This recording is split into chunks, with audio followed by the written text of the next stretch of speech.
પડતો. જ્ઞાન તો એક જ છે. એકમ એવમ અદ્વિતીયમ બ્રહ્મ કાયમ રહેનારો છે. આપણું આ શરીર છે, આવ્યું જતું રહેશે.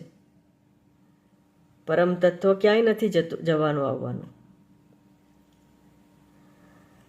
તો શ્રોત્રિયની વ્યાખ્યા ચાલુ હતી કે શ્રોત્રિય બનવું પણ અઘરું છે. બ્રહ્મનિષ્ઠની તો વાત બહુ દૂર રહી.